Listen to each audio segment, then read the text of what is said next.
বিসমিল্লাহির রহমানির রহিম। প্রিয় ছাত্রছাত্রী, আশা করি সবাই ভালো আছো। একাদশ শ্রেণীর নতুন ছাত্রছাত্রীদেরকে আবারও অনলাইন ক্লাসে শুভেচ্ছা ও স্বাগতম। আজকে ব্যবসা সংগঠন ও ব্যবস্থাপনা প্রথম পত্রের প্রথম অধ্যায়ে ব্যবসায়ের কার্যাবলী নিয়ে আলোচনা করব। গত ক্লাসে ব্যবসায়ের সংজ্ঞা, ব্যবসায়ের আওতা এগুলো গত চলে গেছে। এখন আজকে ব্যবসায়ের কার্যাবলী। ব্যবসায়ের কার্যাবলীটা কি?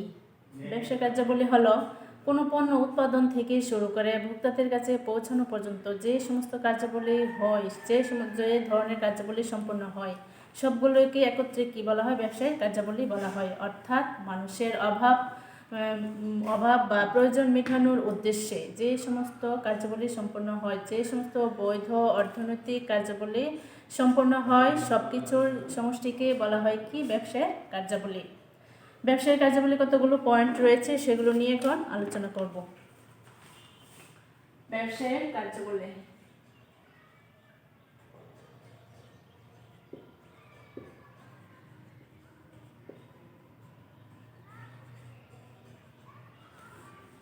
ব্যবসায়িক কার্যাবলী 1 নম্বর পয়েন্ট, কাঁচামাল ও উপকরণ ক্রয়।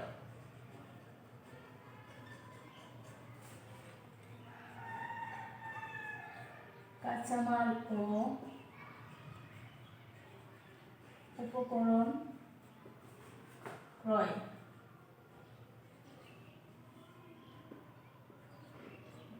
2 উৎপাদন,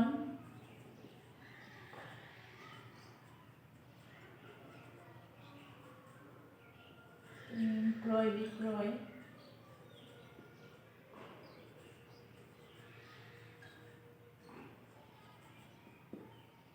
ক্রয় বিক্রয়, অর্থসংস্থান,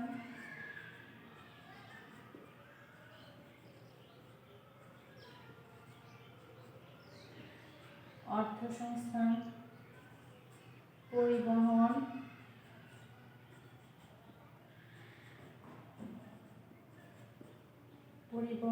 গোদামজাতকরণ,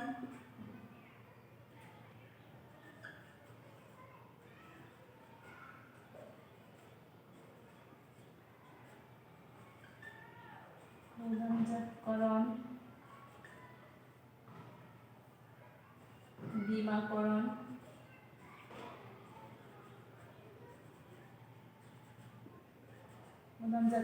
বীমাকরণ,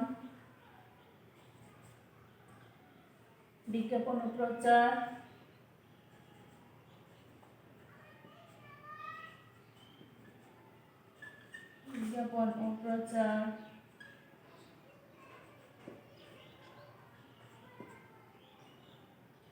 পণ্য উদ্ভাবন,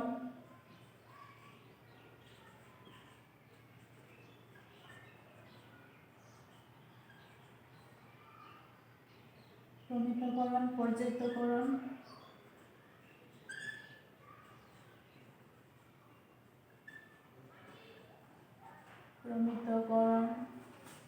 ও পর্যায়িতকরণ,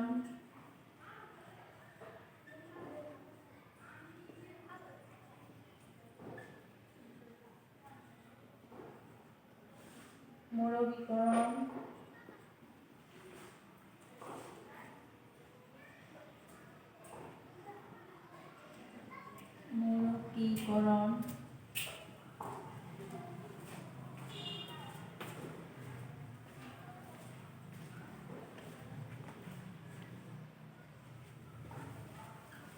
বাজার গবেষণা।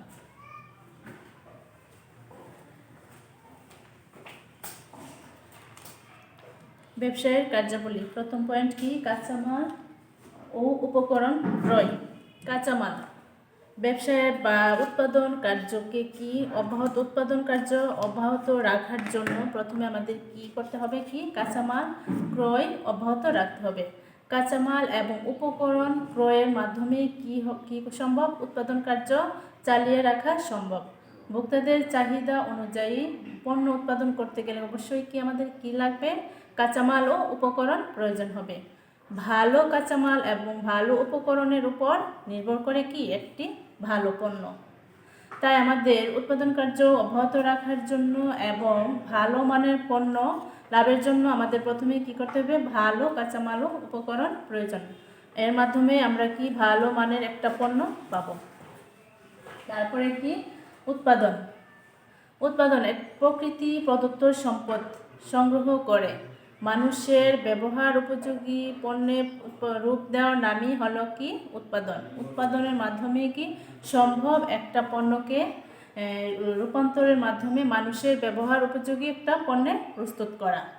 আর এটা উৎপাদন কাজের মাধ্যমে সাধারণত এই কাজটা সম্পন্ন হয়ে থাকে।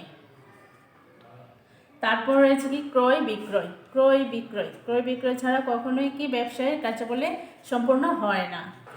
ক্রয় বিক্রয় একটা পণ্য মালিকানা হস্তান্তরের মাধ্যমে কি ক্রয় বিক্রয় কার্য সম্পন্ন হয়। ক্রয় বিক্রয়ের মাধ্যমে কি হয়, মুনাফা অর্জন। একটা পণ্য যখন মালিকানা হস্তান্তর করা হয় বা ভোক্তাদের কাছে যখন বিক্রি করা হয় তখন কি একটা মুনাফা আসে। যে ব্যবসায়ের যে খরচগুলো থাকে সেগুলো এই পণ্য বিক্রয়ের মাধ্যমে যে লাভ হয় সেই লাভ দিয়ে কী করা হয়, ব্যবসায়ের যে খরচগুলো বা ব্যয়গুলো আছে সেগুলো নির্বাহ করা হয় এবং বা মুনাফা অর্জন বা লাভ করা হয়। এটাই হলো কি ক্রয় বিক্রয়। পণ্য ক্রয় করবে আবার বিক্রি করবে ক্রয় করবে, এগুলোই কি ব্যবসায়ের কাজের অন্তর্ভুক্ত। তারপরে অর্থসংস্থান। ব্যবসায়ের প্রথম যে জিনিসটা দরকার সেটা কি অর্থ বা মূলধন। অবশ্যই কি অর্থ বা মূলধন ছাড়া কখনোই কি ব্যবসা সম্ভব নয়। সেটা অর্থসংস্থান যে ব্যবসায়ের উৎপাদন কার্য বা ব্যবসায়িক কার্যক্রম পরিচালনার জন্য যে মূলধনের প্রয়োজন হয় বা যে সংস্থা বা যে স্থান থেকে মূলধনটা সংগ্রহ করা হয় সেটাই হলো কি অর্থসংস্থান।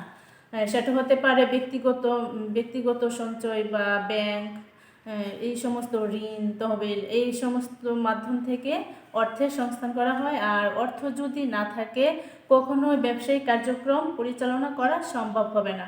ব্যবসাকে বড় কিংবা সম্প্রসারণ করার জন্য অবশ্যই কি অর্থের প্রয়োজন, আর সেই অর্থ আমরা বিভিন্ন মাধ্যমে পেয়ে থাকি।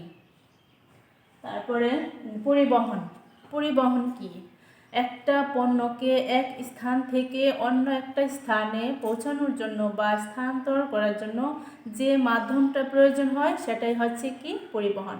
পরিবহনের মাধ্যমে আমরা একটা পণ্য এক জায়গা থেকে অন্য জায়গায় স্থানান্তর করতে পারি বা ভোক্তাদের কাছে পণ্যটা পৌঁছানোর জন্য কি প্রয়োজন হয়, একটা পরিবহনের মাধ্যম প্রয়োজন হয়, যার মাধ্যমে আমরা পণ্যটি ভোক্তাদের কাছে অত্যন্ত সুন্দরভাবে বা ভালোভাবে পৌঁছে দিতে পারব। তারপরে গুদামজাতকরণ।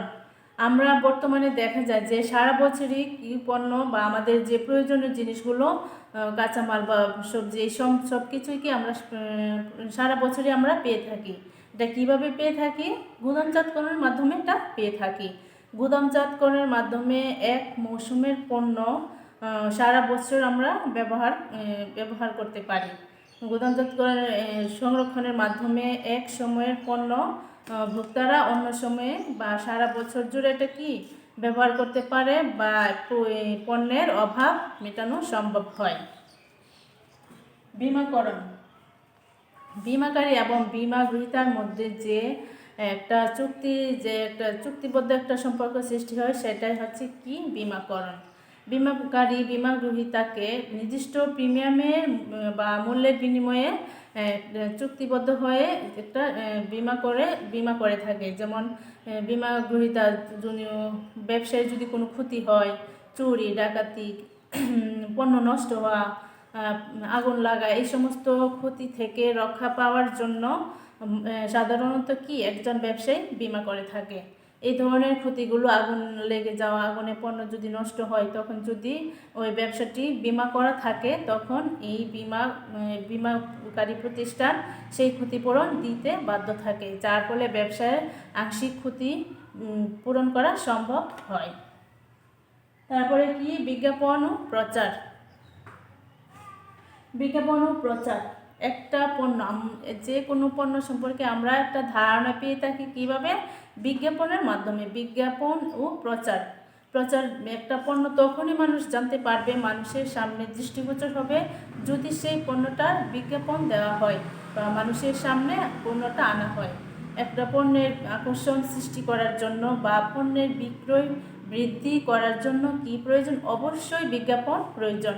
বিজ্ঞাপনের মাধ্যমে একজন ক্রেতা বা ভোক্তা ওই পণ্য সম্পর্কে বা ওই মালামাল সম্পর্কে একটা ধারণা পাবে এবং সেই ধারণা থেকে সেই পণ্যটি সম্পর্কে জেনে সেই পণ্যটি ক্রয় করবে। এই জন্য বিজ্ঞাপন এবং প্রচার একটা পণ্যের বিক্রয় বৃদ্ধি ও আকর্ষণ সৃষ্টির একটি মাধ্যম। তারপরে কি? পণ্য উদ্ভাবন। পণ্য উদ্ভাবন একজন বিক্রয়কারী বা বিক্রয় প্রতিষ্ঠানকে অবশ্যই কি পণ্য সম্পর্কে সবসময় একটা ধারণা রাখতে হবে। বাজারে নিত্য নতুন পণ্য আমদানি হচ্ছে, রপ্তানি হচ্ছে, এই জন্য পণ্য সম্পর্কে অবশ্যই একটা মৌলিক ধারণা থাকতে হবে। এক সময়ে একটা পণ্য যে সারা বছর চলবে তার কোনো ধারণা মানে নেই বা তা হয় না। যুগের সাথে সাথে বা প্রয়োজনের সাথে সাথে পণ্যটি রূপগত আকারগত বিভিন্ন ধরনের পরিবর্তন হয়। পূর্বের ধারণা বা পূর্বের একটা পণ্য নিয়ে যদি থাকে তখন এক সময় দেখা যাবে যে তার পণ্যের চাহিদাটা প্রায় বাজারে শূন্যের কোঠায় চলে যাবে। এই জন্য সবসময় কি বাজারে পণ্য উদ্ভাবন, নতুন পণ্য আসা, নতুন পণ্য নিয়ে এই ধরনের কাজগুলো অবশ্যই সবসময় সচরাচর করতে হয়। তবেই একটা পণ্য বাজারে স্থিতিশীল থাকবে এবং তার চাহিদা বৃদ্ধি পাবে। প্রমিতকরণ ও পর্যায়িতকরণ। প্রমিতকরণ একটা পণ্যের মানের সীমা নির্ধারণ করাই হলো কি? প্রমিতকরণ। আর পর্যায়িতকরণ হলো পণ্যের মান, ওজন, আকার, আকৃতি এইগুলার ভিত্তিতে যখন পণ্যটিকে আলাদা আলাদা ভাগে বিভক্ত করা হয় তো এটাই হলো কি? পর্যায়িতকরণ। আর প্রমিতকরণ, মৌলিকীকরণ। মৌলিকীকরণ কি? একটা পণ্যকে আকর্ষণীয় করার জন্য বা পণ্যটিকে বিভিন্ন ধরনের ক্ষয়ক্ষতি থেকে রক্ষা পাওয়ার জন্য বা যাতে নষ্ট না হয় তখন বা পণ্যের আকর্ষণ বৃদ্ধির জন্য যে একটা মোড়কে বা কাগজে পণ্যটিকে র্যাপিং করা হয় সেটাই হচ্ছে কি? মৌলিকীকরণ। এতে পণ্য নষ্ট হয় না, পণ্যের মান ঠিক থাকে, পণ্য ঠিক থাকে এবং দেখতে আকর্ষণীয় লাগে। তারপর কি? বাজার গবেষণা। বাজার গবেষণা একজন ব্যবসায়ীকে অবশ্যই কি? বাজার গবেষণা করতে হয়। ভোক্তাদের চাহিদা, রুচি, প্রয়োজন ইত্যাদি সব কিছুর উপরে একটা জরিপ করতে হয় বা একটা গবেষণা চালাতে হয়। কারণ সময়ের সাথে সাথে প্রত্যেকটা মানুষের রুচি, চাহিদা এগুলো পরিবর্তন হতে থাকে। আর বাজার গবেষণার মাধ্যমে জানা সম্ভব কোন ভোক্তারা কখন কোন সময় কোন পণ্যের প্রতি তারা আকৃষ্ট এবং সেই প্রয়োজন অনুযায়ী পণ্য উৎপাদন করে বাজারে ছাড়লে তখন কি হয়? ভোক্তাদের চাহিদাও মিটে, উৎপাদন কার্য অব্যাহত থাকে এবং ব্যবসায় মুনাফা বেশি হয়। এই ছিল আজকে ব্যবসায়িক কার্যাবলী। আশা করি সবাই ভালোভাবে বুঝতে পেরেছ। সবাই অনলাইন ক্লাসের সাথে যুক্ত থেকো, বাসায় থেকে পড়াশোনা করো, ভালো থেকো, সুস্থ থেকো। আল্লাহ হাফেজ।